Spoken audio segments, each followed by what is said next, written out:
Agora, uma curiosidade que eu tenho é, você teve uma experiência com Deus Pai na ausência, né, nessa orfandade de pai vivo que você teve. Você acredita que Deus usa, porque isso aconteceu na minha vida também, os seus piores dias para poder formatar o teu grande testemunho? Porque se você não tivesse passado por isso, esse livro não teria nenhuma autoridade na vida das pessoas. Se eu não tivesse passado pela minha quebra, eu não poderia estar falando sobre desenvolvimento pessoal, empreendedorismo, inteligência emocional que eu falo hoje. Eu paro para pensar, se a gente não tivesse sofrido, que guerra a gente teria vencido para ter autoridade para falar com as pessoas? Porque ler num livro, estudar numa sala de universidade não é suficiente hoje para você ter autoridade sobre as pessoas. Isso te dá acesso às pessoas, um diploma para falar, mas não te dá autoridade.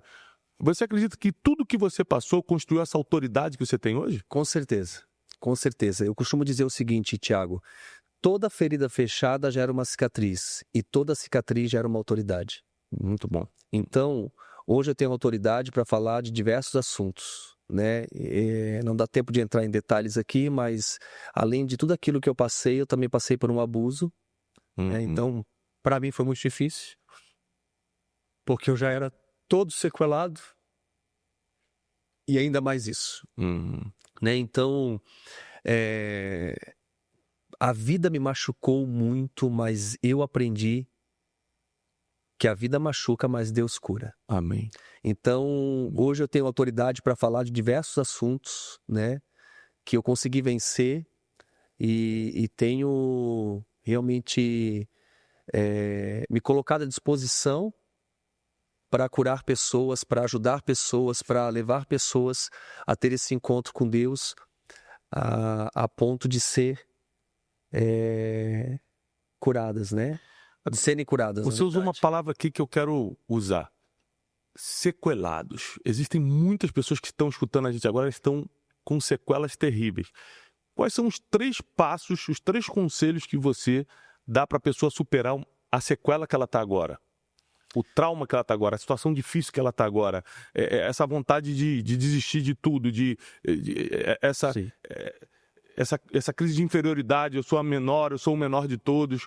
3 conselhos que você dá, baseado no que você sobreviveu para a pessoa que está sequelada. Primeiro ponto é buscar esse encontro com Deus Pai. Eu penso que é buscar essa intimidade. Então, para mim, isso é o primeiro ponto. É o principal. O segundo, você tem uma escolha.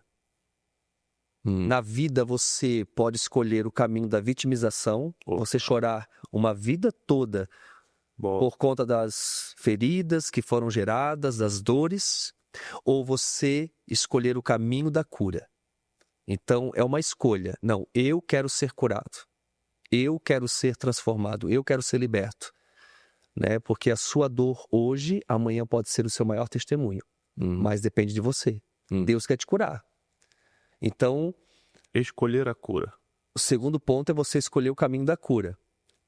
E o terceiro é fazer com que aquilo que Deus fez na sua vida, transformando a sua realidade, te trazendo cura, te libertando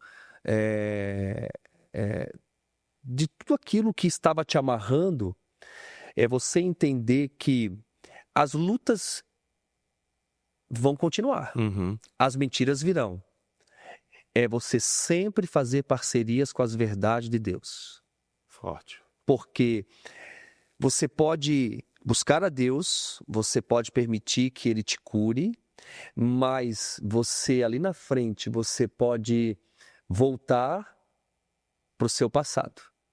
Então, o terceiro ponto para mim é tão importante quanto o primeiro, que é essa entrega. É você não fazer parcerias com as mentiras, não acreditar nas mentiras e sempre fazer parcerias com as verdades de Deus. Então, eu penso que isso faz com que uma pessoa vença, né, as circunstâncias contrárias, vença o desânimo, a tristeza, a angústia, tudo aquilo que está realmente lhe causando dor. Muito forte e Inclusive, eu acrescentaria uma coisa aqui em tudo que ele falou. Ó, primeiro, relacionamento com Deus Pai. Segundo, escolher a cura e não a vitimização. Terceiro, fazer uma parceria com as verdades de Deus e não com as crenças limitantes, com essas mentiras que a nossa mente ou o próprio inimigo propõe na nossa vida. Mas tem uma quarta coisa que eu acrescentaria aqui, vê se você concorda comigo. Quando você começa a contar o teu testemunho, você começa a também se libertar, porque você está ajudando outras pessoas. Sim. Você diminui muito sua dor quando você ajuda alguém. Vou repetir. Você diminui muito a sua dor quando já está ajudando alguém. A sua história, por mais que você ainda não esteja completamente curado, você não esteja ainda completamente saudável, já pode começar a ajudar alguém, porque você já saiu do lugar, você já melhorou. E nesse processo de anunciar, de dar testemunho, de ajudar pessoas, a tua cura completa vai chegando. Exatamente. Você concorda com isso? Concordo plenamente, Tiago. Você tem que falar. Exatamente. Toda vez que eu compartilho meu testemunho, e o engraçado é que assim, aos 22 anos eu já me considerava completamente curado. Uhum. Aos 33 anos eu estou num evento, numa conferência, e um amigo meu estava ministrando sobre o poder do abraço. Uhum. E a mensagem veio ao encontro do meu coração, mas até então eu estava tranquilo. Mas no final ele fez uma pergunta, e a pergunta que ele fez foi assim: alguém aqui sente falta do abraço do pai? E ele tocou numa ferida que nem eu sabia que eu tinha. Porque tem feridas que elas estão escondidas e você só realmente sente elas quando você toca. Uhum. E naquele momento tocou numa ferida que eu não sabia, porque meu pai nunca me abraçou. E quando eu fui à frente e eu abracei meu amigo, foi como se eu estivesse abraçando meu pai. E ali eu fui mais uma vez curado. Então, o compartilhar vai fazer com que você, muitas vezes, seja curado também. Uhum. Porque é um processo, eu gosto muito de falar sobre esse assunto, porque eu entendo que todos nós estamos em processo de melhoramento. Todos os dias nós temos que melhorar algo. Todos os dias. Todos os dias nós precisamos regar realmente o nosso coração com a palavra do Senhor, para que a gente possa continuar firme. Todos os dias nós precisamos fazer parcerias com as verdades, porque as mentiras vêm. Uhum. Né? E o inimigo sempre... Você falou uma coisa muito interessante dias atrás, e hoje também você repetiu. E você disse assim, o inimigo sempre vai tentar roubar a sua identidade. Uhum. Tiago, o que você falou é uma verdade. Porque o inimigo sempre vai lutar contra a nossa identidade. Porque quando você se torna filho, você se torna íntimo. E eu gosto muito da parábola do filho pródigo, porque aquele filho tinha um bom pai. Uhum. Só que ele acredita em algumas mentiras. Quais mentiras? Que era melhor viver longe da casa do pai, que era melhor viver longe da intimidade do pai. Então ele decide sair de casa. E quem ama dá liberdade. Aquele pai amava tanto que deu inclusive a herança. Uhum. Que adiantou a herança para ele. E quando ele sai de casa, ele chega num determinado momento que ele cai em si e ele lembra de onde? Ele lembra da casa do pai. Por que ele lembrou da casa do pai? Porque ele tinha boas lembranças. Por isso que eu digo sempre, Tiago, lá na minha família, nós temos esse cuidado de gravarmos boas lembranças na memória das pessoas que nós amamos, porque boas lembranças podem nos levar novamente ao propósito. Ele volta para casa e ele diz assim: pai, pequei contra o céu e contra ti. Até aí tudo bem, ele está arrependido. O arrependimento também te lança novamente ao propósito. Mas ele continua dizendo: não sou mais digno. Tinha uma mentira que ele acreditava ainda. De ser chamado teu filho. Trata-me como um dos teus servos. Então, olha só, o pai não dá ouvidos para essa mentira. E ele diz para os seus servos: depressa, eu gosto dessa palavra. Coloca o anel. Deus tem pressa, Tiago. Deus tem pressa com todos nós. Basta nós estarmos no centro da sua vontade para nós realmente viver o propósito. Então, eu vejo até... tudo que nós falamos aqui, dessa grande obra que Deus está fazendo na minha vida e através da minha vida, através do Café com Deus Pai e tantos outros projetos, porque Deus tem pressa, entende? Então, o pai diz: depressa, tragam vestes novas e vistam ele, coloque anel em seu dedo e calçados em seus pés. E aí começaram a festejar. Só que aquele pai tinha um outro filho que não sai de casa, mas também acreditava em algumas mentiras. Porque quando ele se aproxima, ele diz: como assim, pai? O senhor festejar a volta do teu filho, que esbanjou os teus bens com as prostitutas? Aquele filho estava criticando o seu irmão. E o pai olha para ele e diz assim: filho,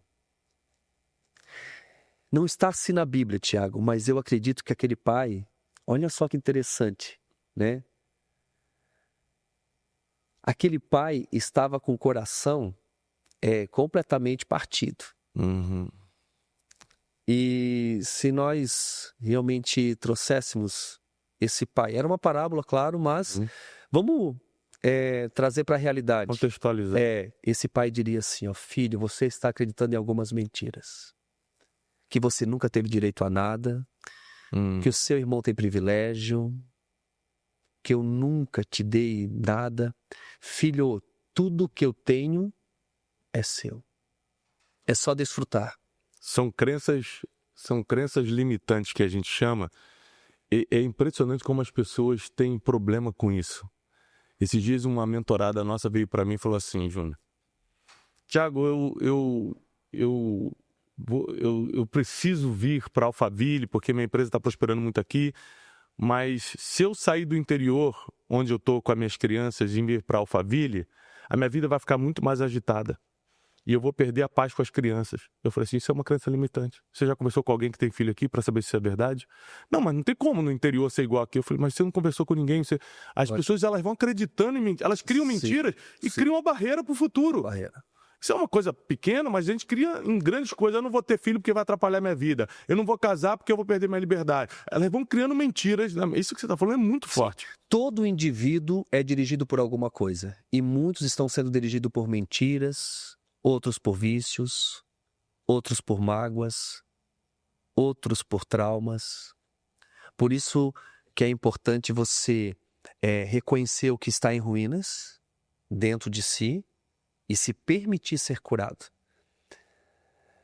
Voltando um pouquinho para a parábola, aquele pai diz para o filho: tudo que eu tenho é seu. Sabe o que eu aprendo nisso, Tiago? Que você pode conhecer a Deus, você pode ocupar uma cadeira de uma igreja, mas se você não tiver intimidade com Deus Pai, a ponto de saber quem Ele é na sua vida e quem você é, você não desfruta daquilo que já está disponível. Então, não é que os céus vão se abrir, os céus já estão abertos. Então você acredita que a maior estratégia do inimigo é confundir nossa identidade? Com certeza. Confundir quem somos. Porque ali você aceita a proposta que não era para você, faz a amizade que não tinha nada a ver com o teu destino. Exatamente. Essa confusão de identidade é impressionante. É impressionante. E eu fico pensando, se a gente que está vivendo o nosso propósito, às vezes cai aquela duvidazinha de identidade, dá aquela crisezinha existencial, será que eu estou fazendo, será que é isso mesmo? Você imagina quem está fora do propósito. Exatamente. Quem está longe de Deus. Exatamente. Por isso que o terceiro ponto que eu falei é você não fazer parcerias com as mentiras, mas sim com as verdades. É sempre voltar à realidade. Tiago, eu tenho muitas profecias que saíram para mim. Uma delas, eu estava na Bethel, na Califórnia, e eles Bethel é uma igreja em Redding, na Califórnia. Sim. E eles pediram para eu deitar no chão e 7 pastores me levantaram em cima da palma das mãos. E eu fiquei deitado em cima da palma das mãos deles. E um pastor começou a profetizar e ele disse assim, ó: eu vejo Deus te levantando no sul do Brasil, ele nem me conhecia. E eu vejo uma árvore tão grande, tão grande, tão grande, e eu vejo muitos frutos, e eu vejo o Brasil e o mundo comendo desses frutos. Naquele momento, eu não entendi nada. Eu vim para casa, os anos passaram. Muitas palavras proféticas não fazem sentido na hora. Sim, não fazem sentido. E quando eu lancei o Café com Deus Pai, o Espírito Santo me lembrou. E ele disse, os frutos é o que você vai viver a partir de agora. Então assim, mas até chegar ali, quantas vezes o inimigo disse para mim assim, aquela profecia não faz sentido nenhum na sua vida. Não existe árvore, não existe frutos.